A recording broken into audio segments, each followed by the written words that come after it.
হিজরতের রাত ছিল।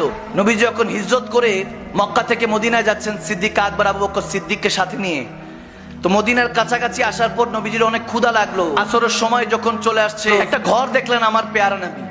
কাছাকাছি গেলেন, ডাক দিলেন, কেউ কি আছেন? ভিতর থেকে আওয়াজ আসলো, এক খাতুন, একজন মা। বললেন যে আছি, কি প্রয়োজন, কি চাই? যখন আমার নবীজি একটু কাছাকাছি গেলেন, ওই মহিলা তাকিয়ে আছে আমার নবীজির চেহারা মোবারকের দিকে। ইহুদি ছিল, গুনাহগার ছিল, বেদিন ছিল, কিন্তু নবীজির দিকে তাকিয়ে আছে। নবীজি বলতেছে খাওয়ার কিছু হবে, আমরা দুজন মুসাফির। তো যখন আরব মহিলা, তো বলতেছে মেহমানদারি করতে পারলে অনেক খুশি হতাম, কিন্তু ঘরে কিছু নাই, বকরি কিছু ছিল, আমার স্বামী চড়াতে নিয়ে গিয়েছে বকরিগুলি, এখন ঘরের মধ্যে এমন তেমন একটা খাবার দাবার নেই, আপনাকে যে খেদমত করব। আমার নবীজি দেখলেন একটা পাশে ওই ঘরের কাছে কোণার মধ্যে বারান্দা একটা কামজোর একদম একটা বকরি বাঁধা। তখন নবীজি বললেন ওই বকরিটা আছে তো, ওখান থেকে আমি একটু দুধ নিয়ে নেই। তখন ওই মহিলা বলতেছে এটার পাটা একটু ভাঙা, এজন্য এটাকে রেখে গিয়েছেন, এখন কোনোভাবে আর সম্ভব না। নবীজি বলেন আমি চেষ্টা করে দেখি, যদি আপনার আপত্তি না থাকে। নবীজি গেলেন আবু বকর সিদ্দিককে কাছে নিয়ে বললেন যে আবু বকর তুমি দুধ নিতে থাকো, আমি পশুটার গায়ের মধ্যে, বকরিটার মধ্যে হাত রাখছি। আমার নবী যখন দাস্ত মোবারক ওই পশুর উপরে পড়লো, সুবহানাল্লাহ, হাদিসে এসেছে পাটা সাথে সাথে সোজা করে দাঁড়ালো, দাঁড়িয়ে সে প্রশস্ত করে দিল যাতে দুধটা নিতে সুবিধা হয়। হাদিসে এরকম এসেছে ওই ঘরে যতগুলি পাত্র ছিল সমস্ত পাত্রের মধ্যে দুধ টইটুম্বর হয়ে গিয়েছে, সুবহানাল্লাহ। সব যখন টইটুম্বর হয়ে গিয়েছে, ওই খাতুন তো এরকম নাজারা জীবনও দেখে নাই, এরকম মুজিজা তার কাছে তো জাদু মনে হয়েছে, যেটা কি হলো। তো তেনার সন্তানও ছিল, ছোট্ট সন্তান ছেলে, সেও দেখছে, মোহাব্বতও দেখছে, মোহাব্বতের মাও দেখছে, সুবহানাল্লাহ। এরপরে যখন আমার নবী দুধটা নিলেন, কিছুটা পান করে এরপরে বললেন যে ঠিক আছে আমি রেখে চলে যাচ্ছি। নবীজি চলে যাচ্ছেন, কিন্তু ওই মা এবং মায়ের ছেলে দুইজনই নবীজির দিকে তাকিয়ে আছে, দেখতেছে চলে যাচ্ছে, চলে গেছে। অনেক দূর চলে যাওয়ার পর মা ছেলে বসে বসে গল্প করতেছে, কত নুরানি মানুষটা ছিলেন, কত নুরানি ছিলেন। এরপরে ওই মোহাব্বতের বাবা আসলো, আবু মোহাব্বত যখন আসলো, ভিতরে প্রবেশ করলেন, বকরি টকরি বাঁধলেন, বাঁধার পর যখন ভিতর প্রবেশ করলেন, বলতেছে কি ব্যাপার, একটা খুশবু পাইতেছি, এই খুশবু জীবনও পাই নাই, একটা সুগন্ধি পাচ্ছি, স্মেল আমি কোথাও পাইনি, এরকম সুগন্ধি কোথা থেকে আসছে।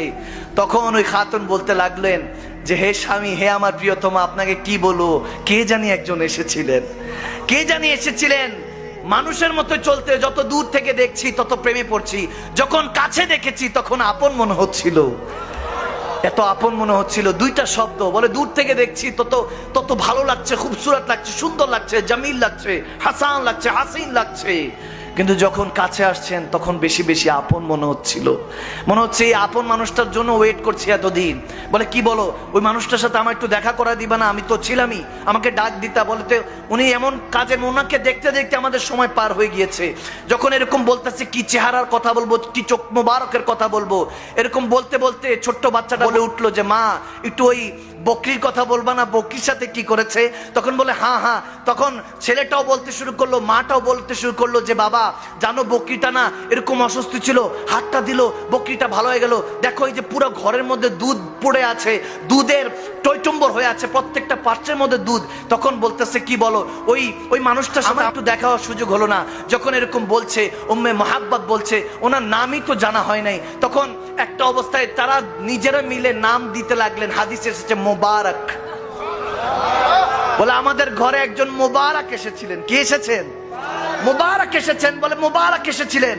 মোবারক যখন নাম দিলেন, এখন প্রত্যেক দিন ওই স্বামী এসেই জিজ্ঞেস করে, আচ্ছা মোবারকের জুলফ কেমন ছিল, বাবরি চুলটা কেমন ছিল, আচ্ছা মোবারকের চোখ মোবারকটা কেমন ছিল, চোখটার দিক কিভাবে তাকাতেন, আচ্ছা মোবারক কি মুচকি হেসে কথা বলতেন নাকি গম্ভীর ভাবে কথা বলতেন। এরকম প্রত্যেক দিন আলোচনা চলছে। এখন প্রত্যেক দিন বলে যদি আবার আসে আমাকে ডাইকো। ওই স্বামীটা যখন বলছে তার স্ত্রীকে, আবার যদি আসে আমাকে একটু তলব করো, আমাকে খবর দিও। এখন দেখতে দেখতে অনেক দিন পার হয়ে গেল, আসছে না। ওই দিন ওই মাটা মোহাব্বত তার ছেলেকে নিয়ে যখন বাজারে গেল, যখন মদিনার মধ্যে বাজার সদাই করছে, হঠাৎ করে দেখে আবু বকর সিদ্দিক আকবর রাদিয়াল্লাহু তাআলা দাঁড়িয়ে কিছু একটা কিনছে। তখন ছেলেটা তার মার আঁচল টান দিয়ে বলে, মা ওই যে ওই দিন মোবারক এসেছিল না, তেনার সাথে যে সঙ্গী ছিল ওনাকে দেখা যাচ্ছে, মনে হয় ওনাকে দেখা যাচ্ছে। দৌড়ায় তারা আসলো, এসে বলতেছে হে আজনবী, আপনি কি মনে আছে ওই দিন ওই যে বকরির উপর একজন হাত ফিরেছিলেন, দুধের ব্যবস্থা হয়েছে? হযরত আবু বকর সিদ্দিক মুচকি হাসি দিয়ে বলে, বলে হ্যাঁ আমি আপনাকে চিনতে পেরেছি, আপনাদেরকে চিনতে পেরেছি।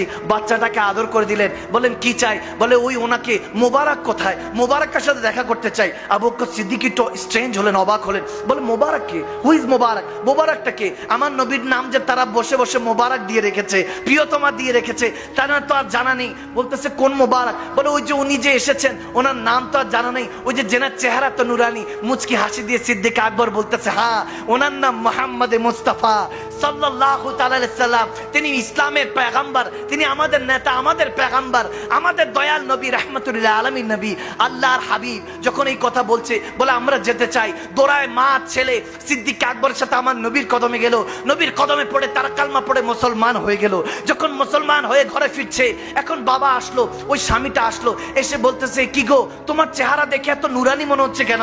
মনে হচ্ছে তিনি কি এসেছেন নাকি? তিনি কি এসেছেন? বলে না না তিনি আসেন নাই, বরং তেনাকে আমরা পেয়ে গিয়েছি, তেনাকে খুঁজে নিয়েছি। তিনি মদিনারই এক গলিতে থাকেন, অলি গলিতে থাকেন, মোস্তফা নাম, তেনার নাম মুহাম্মদ। বলে কি বলো, আমাদের মোবারকের নাম মুহাম্মদ, নামটাও তো মোবারক, নামটাও তো মোবারক। বলতেছে সেই মোবারক মুহাম্মাদের কাছে যেতে চাই।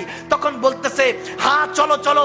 ওই স্বামী তার স্ত্রীকে নিয়ে আবার গেলেন, গিয়ে আমার নবীর কাছে গিয়ে অঝরে চোখের পানি ছেড়ে দিলেন। বললেন ইয়া রাসূলুল্লাহ, ইয়া হাবিবাল্লাহ, আপনি আমাদের ঘরে এসেছিলেন, এরকম কেউ আসে নাই। হাদিসে এসেছে ওই বকরি হযরত ওমরের খলিফার মধ্যে খেলাফতের পর্যন্ত ওই বকরি ছিল। যখন দুর্ভিক্ষ একটা সময় পড়েছিল, যখন কোথাও পানি পাওয়া যাচ্ছিল না, হযরত ওমর বলতেছেন ওই বকরি উম্মে ও মুহাব্বতের ঘর থেকে ওই বকরির দুধ মুসলমানদেরকে সাপ্লাই দেওয়া হয়েছে, মুসলমানদের ব্যবস্থা করা হয়েছে পান করার জন্য। ওই অবস্থা হয়েছে।